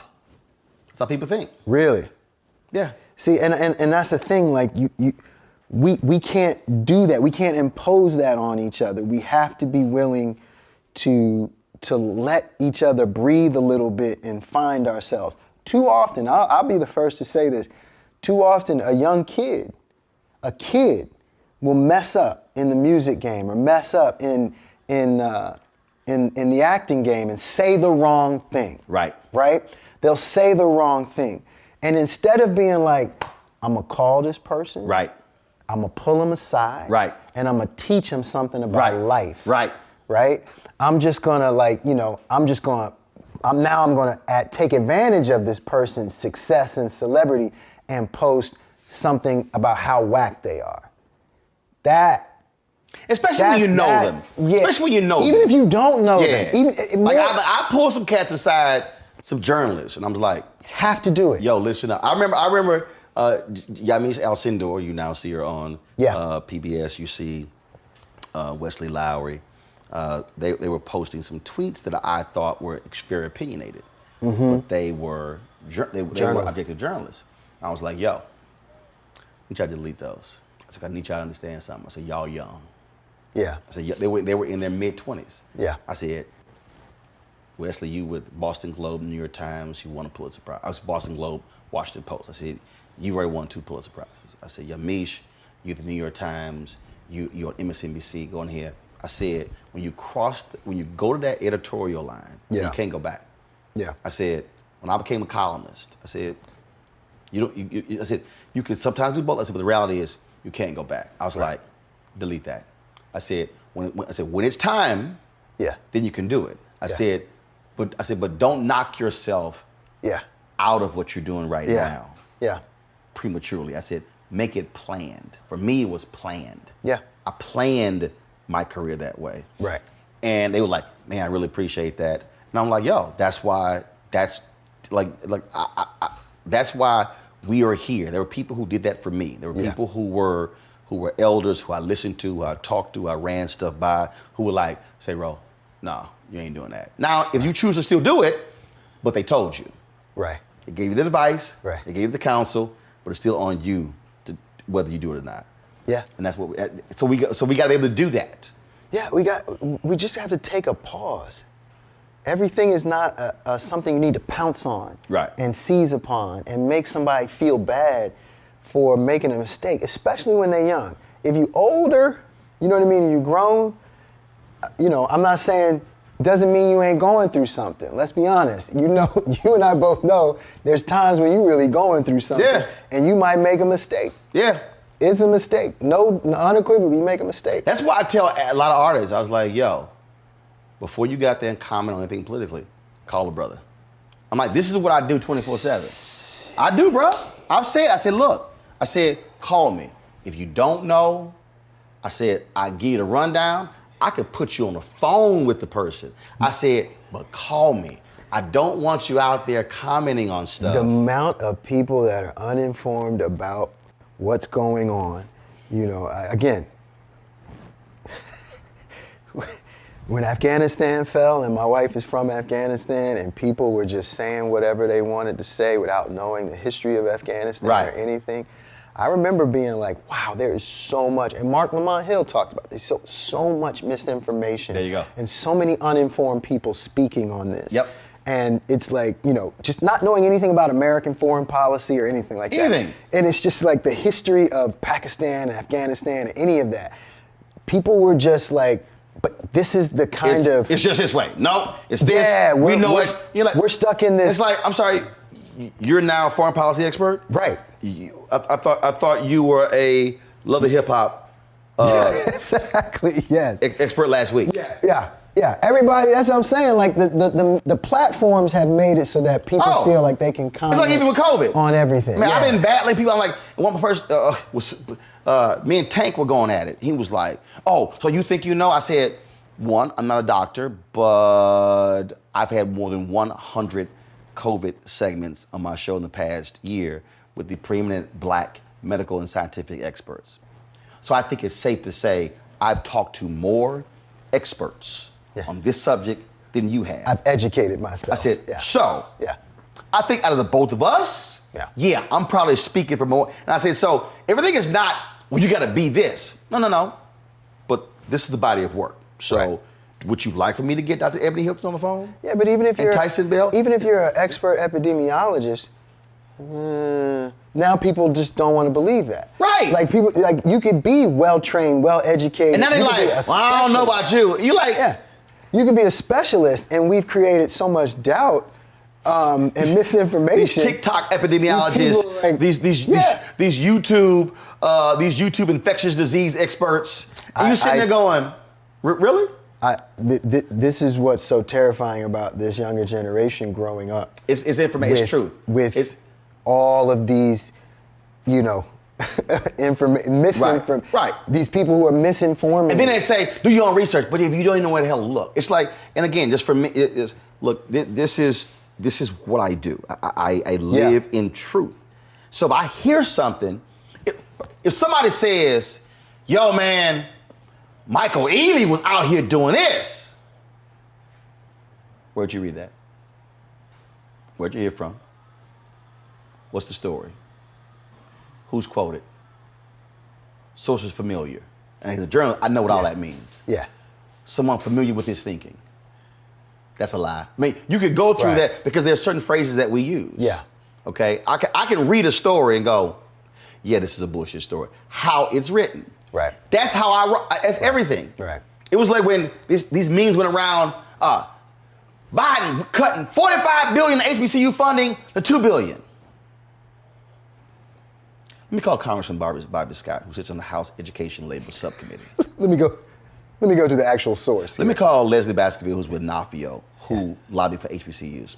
Let me call Thurgood Marshall Fund. Yeah. Let me call Michael Lomax with the UNCF. Yeah. Let me call Dr. Walter Kimbrough, who's the HBCU president at Dillon University. Dillon University. Had him all on the show. Yeah. So I'm like, oh man, you out here trying to defend Democrats. No, I'm sorry. I actually had the HBCU experts. Right. The very people who are the lobbyists and the beneficiaries of the very thing, say the very thing AP and Newsweek wrote about is not true. Yeah. So y'all can believe the Newsweek intern who wrote the story, or you can believe the actual HBCU lobbyist who are helping craft the bill. Which one would you like to believe? That's where we are. And it's just, and it's crazy. That's but my whole deal is we gonna keep dropping the truth, keep doing it. Man, appreciate sitting down. Absolutely. Appreciate the lotion up the ankles. Nivea, baby. Y'all need a sponsor. I'll tell you right Nivea, now. y'all need to. That's who y'all need to sponsor y'all. Nivea. Seriously? This man got a trough of it upstairs. There's like random bottles just sitting around the studio. Please give this man a sponsorship. I'm still laughing at your son. You tell your son, he like, son.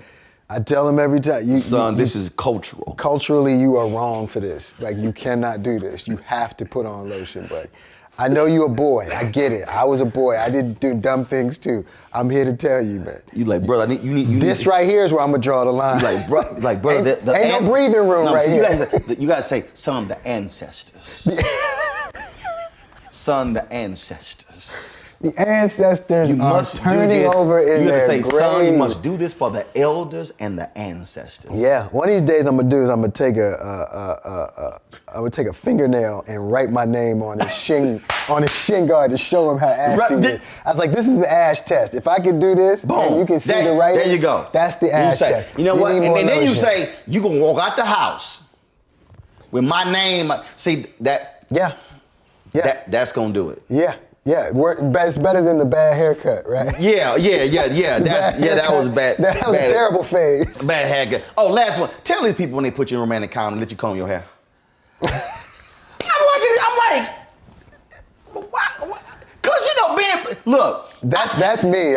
Cause seriously. That's me. Now that's also generate. Cause let me tell you something. You know the weirdest thing? Yeah. Growing up, brothers were like, hair could not be like that. Is truly a new generational thing where it's just all over. Like you watch an NBA game, you like they don't comb their hair no more.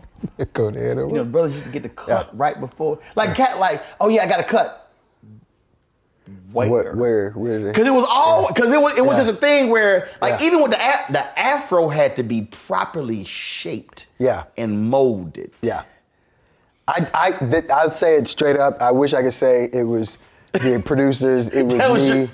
See, I can't even like seriously. Every time. There's no way I could rock that beard.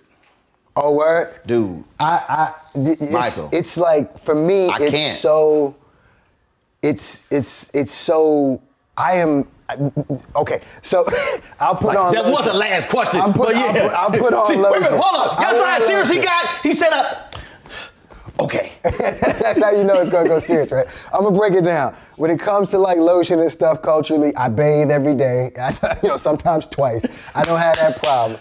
But when it comes to my hair, I don't know what it is. Unless I'm like playing a character who, is that coiffed, right? Like if I do, a certain character, like, oh, geez. I remember when I did Secrets and Lies, for example. I played a dude out of Charlotte, wore the Charlotte suits all the time, the polo shirts, the whole nine, everything, right?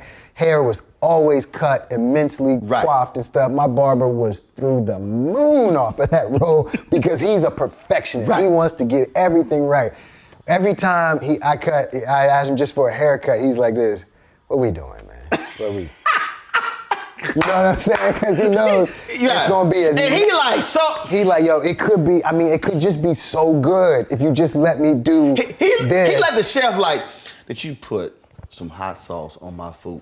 It is. You ain't even taste. What can you? It is. It hurts him to his soul that I want to leave my hair as natural as possible. Dude, I can't. And I can't comb it. I cannot. Any hair. Dude, yeah. I will only if I shave yesterday, I'll let it today, but I will not go 48 hours. I can't. I cannot. Right. Has to be trimmed. My dad, his beard doesn't grow through full, so he'll wear someone like that. I was like, no, I got to. I can't. It has to be. And then the mustache. Yeah. Like when I played Alpha. Gotta be shaped. Dr. Alvin, he was like, he said, brothers,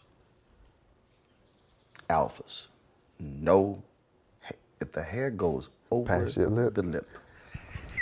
Doc, he gave a grooming session. Right. He said, no. Yeah. Trim. Yeah.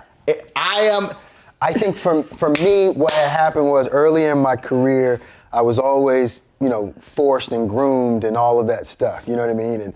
And when I'm not working, I try to be as natural as possible because it's just like, because you don't know if you need this for the next role. Gotcha. Right? Like if I get a call tomorrow saying go and be on Walking Dead or something, and you can't look coiffed and stuff, then they gotta add this and stuff. I ain't gonna look and that's really uncomfortable. So 9 times out of 10, it's better to look a little bit like this, and they can clean you up if need be, or rather than trying to be clean all the time, and then they gotta make you look a little bit raggedy. See, I couldn't be an actor. You know what I'm saying? Yes, you could. Doc, yes, you could. I've been a great life. Well, I've been in some movies and some TV shows. You understand? It would be hard because I'm telling you, the only time I will not trim or shave. If I go on vacation, maybe the holidays. And like it go for a week, But you're probably like itching. Like you're probably itching to come back and like. No, not really. It's just okay. Cool. It's like just let go. Like for instance, I don't. If I shave on Thursday, and like a weekend coming up, and I'm going nowhere, I'm in the crib. Yeah. I want to do it till Monday, but Monday morning. Yeah. Zzz. Yeah.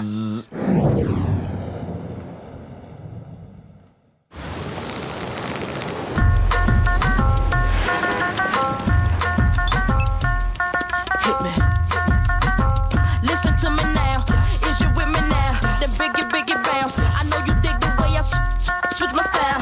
Holla, holla. Get your freak on. Get your freak on. Get your freak on. Get your freak on. Get your freak on. Get your freak on. When we invest in ourselves, we all shine. Together, we are black beyond measure. When you talk about blackness and what happens in black culture, we're about covering these things that matter to us, speaking to our issues and concerns. This is a genuine people-powered movement. There's a lot of stuff that we're not getting. You get it, and you spread the word. We wish to plead our own cause. Too long have others spoken for us. We cannot tell our own story if we can't pay for it. This is about covering us. Invest in black-owned media. Your dollars matter.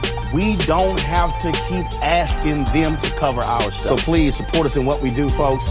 We want to hit 2,000 people, $50 this month, raise $100,000. We're behind 100,000, so we want to hit that. Y'all money makes this possible.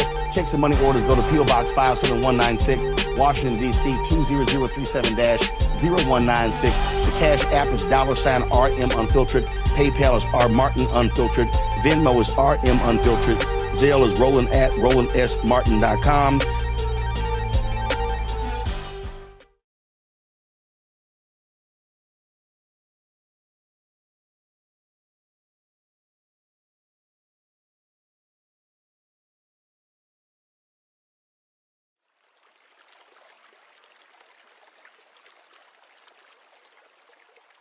But you know, look, man, you and I have talked about this. You one of the cleanest brothers I've ever met. You know what I'm saying? Like the ascot, it's always a topic of conversation between. I can't rock an ascot. I think you could. Right? I don't think I could. Yeah, I think you could. It's all.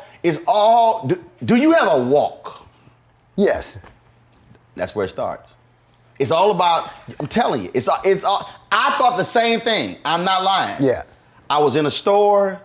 I was like, man, nah, I can't.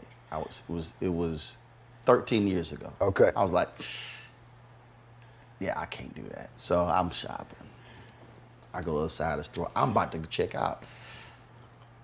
It's a mannequin. Yeah. Black jacket, cream shirt. Okay. Black polka dot ascot. Okay. Pocket square. I was like, shit. Clean. Right.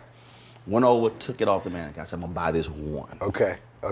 Wore it to my 41st, had a little dinner party, my 41st birthday. Yeah. Clean. Okay. Folks were like, damn. Right. I was like, all right. I got something I here. went back. I got something here. Here. 2 more. Yeah. I was like, okay, because the reaction was, well, nobody else rocking it. Yeah. I bought like 10. Right. And then when I started rocking, folks were like, yo! Yeah. Then it turned into a thing where if I didn't, exactly, folks were like, that's what I felt like today. I felt like you let me down. Dog, I gave a speech, it was a business conference, Halifax, Nova Scotia, Canada. Wow, okay. We ain't even United States. Right. Business conference. Put on the blue suit, strong tie, pocket square. I walk in, they were like, yeah, you're synonymous with the ascot now. Dude, where the ascot? Yeah. I was like, what are y'all? I was like, y'all see? They're like, Yeah, we've heard these bits in the Tom Jones Morning Show. We've seen, what's up? Yeah. They had an attitude. Yeah. I spoke at other places. They like, what is going on? So then when I started wearing a lot of different African outfits, folks hot. They like, say now, what's up with this African formal? What? I was like, are y'all serious? Yeah. Yeah. And I didn't realize that thing until I interviewed Frankie Beverly. Frankie, Frankie's whole thing is white. Yeah. I said, Frank, where'd that come from? He said, that wasn't planned. He said, I was on stage and I wore white at a couple of concerts. He said, the next concert I had on black and red. And like, hey man, what a white. Yeah. Then he said it just became a thing and it just took off and he's worn white and not the whole band wear white. Yeah. That's how it is. So people will literally like, dude. Yeah. And like, I wanted a photo with you and Ascot. I was like, well, I wanted to wear. I ain't gonna go that hard. No, I mean, some women like. You bigger than your Ascot, you know what I mean? Right, I was kind of like, y'all. It's like a part of you. It's like we were talking about. It's a part of me. It's a part of the spectrum. I've had some people like. You know what I mean? Yeah. Like you ain't rolling. You can't be rolling. Right. Like I ain't recognize your ass. Yeah. And then of course now him with the feather pocket square. Now that's a whole. Yeah. That's a whole other. Like the pocket square and the ascot, I mean, to not have either is a bit not Roland Martin. I am butt naked if I don't have a pocket square. No. Bruh, do you understand how I am not lying. Yeah. If I do not have a pocket, if I got a jacket on and I somehow left my pocket square, I am butt naked. I'm pissed. Right. Cause it ain't all together. It's just, it all got to, Yeah. And it's weird because my dad worked for Amtrak. Yeah. And I think a part of the problem, I would watch my dad, he'd be cleaning the living room and all of a sudden he in the bathroom, he getting washed up, cleaned up, he get dressed. I'm like, where his ass going? He would come back with the groceries. I'm like, his ass my dad would get clean. I never saw my dad in jeans. Now my dad wore jeans. Till he was like 70. He wears jeans. I hate jeans. Yeah. If you ever see me in jeans, it's 100% guaranteed I'll have cowboy boots on. Okay. That's the only way you will ever see me in jeans. And you will never catch me in cowboy boots. Oh, I got about 20 pair. See, that's the other thing. I hit them with the ascot, the cowboy boots, African outfits. They don't even know what I'm coming with. There's a full spectrum to Roland Martin. Dude, I got 4 closets. It. How many closets you got? I have one closet. Oh, hell no. Yeah. And I can park at the back of the parking lot and walk, too. I got 4. I could is that in 4 different houses or is that in one house? No, I have one house, 4 closets. Okay. You know how you go shopping for a new house? And they show the wife. That's you. They show the wife the kitchen, but I cook. I'm like, what the hell y'all show her the kitchen for? Yeah. I cook. Then I was like, well, let me show you the closets. She's like, no, y'all need to show him the closet. Right. Yeah, right. I got a whole. I'm not a clothes person. I'm not a grooming person. I'm not. And honestly, this is, my father has passed, and so it's he was that.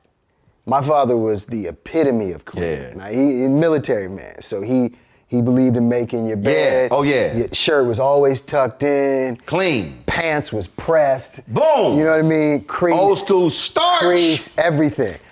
I went the opposite direction. Dog, I get out, I look like a friggin' like, my dad dressed, he still dresses, so I took it higher. Okay. I took it, one of the greatest, this last story, because you gotta go. Yeah. This is one of the greatest you gotta go. moments of my life. Okay. Greatest of my life. Buying my dad a suit, a whole thing for Father's Day. Okay. But Michael, we in the store. Lay the suit out on the table. And I'm going, bring me that shirt. Put the tie together. No, pocket square, I'm putting all cufflinks. So my dad is standing there. Yeah. So it's role reversal. Yeah. And he did with me and my brother. Yeah. We didn't pick shit. Got it. He was like, stand your ass right there. Right. He did that. Right. Shoes, socks. And I'm sitting there and I'm going, go give me that tie off of that mannequin. Oh, shirt's not gonna match. I didn't ask for your opinion. Just asked you to go get it. This the dude who worked there. I was like, yeah. I don't need your help. Right. Your job is to go get what I need or take back what I don't want. Yeah. Go get that tie. Yeah. He brings it, I put it together, I said, come here. Do you see how this tie pull that pinstripe out of the suit? That's why you need to pay attention. So I put the whole thing together, and the look on my dad's face was like just proud, I raised his ass right. Yeah. And then, of course, I was paying for the whole outfit. Right. That's even better. No, I get it. I ain't put on a suit in years because of COVID, but it's like, the red carpet thing, I'm like you are about like valet parking. I'm like, just get it. Just put it on. Oh my God. Well, please, when you sew it up here, please. Thank you. When you need, if your son gets too out of control and you need that moment where he needs to be taken through the suit game and the lotion game, you got my number. I'm gonna call you. And I will sit here and say, young Ealy, take a seat. Come here, let me show you. You said we gotta have each other's back. We gotta have each other's back, man. No, I appreciate it. I handle it. I appreciate it, man. And you need me whoop that ass? Yeah. I'm available. I'm telling you, he straightened up. I changed my tone. He straightened up. We good for now. We good. We good for now. All right, baby. Appreciate you, man. Appreciate you, baby. Go get this photo, Anthony. When we invest in ourselves, we're investing in what's next for all of us. Growing, creating, making moves that move us all forward. Together, we are Black beyond measure.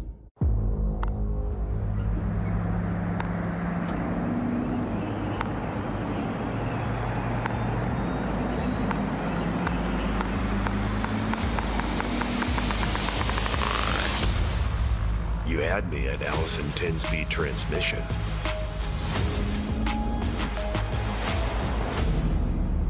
Features available on GMC Sierra Heavy Duty. Premium and capable. That's professional grade from GMC. When we invest in ourselves, we all shine.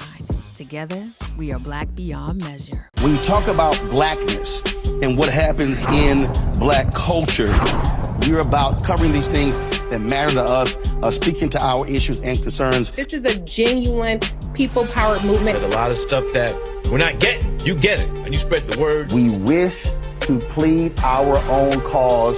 Too long have others spoken for us. We cannot tell our own story if we can't pay for it. This is about covering us. Invest in Black-owned media. Your dollars matter. We don't have to keep asking them to cover our stuff. So please support us in what we do, folks. We want to hit 2,000 people, $50 this month, raise $100,000. We're behind 100,000, so we want to hit that. Y'all money makes this possible. Checks and money orders go to P.O. Box 57196, Washington, D.C. 20037-0196. The Cash App is $RM Unfiltered. PayPal is R Martin Unfiltered. Venmo is RM Unfiltered. Zelle is rolling@RolandSMartin.com.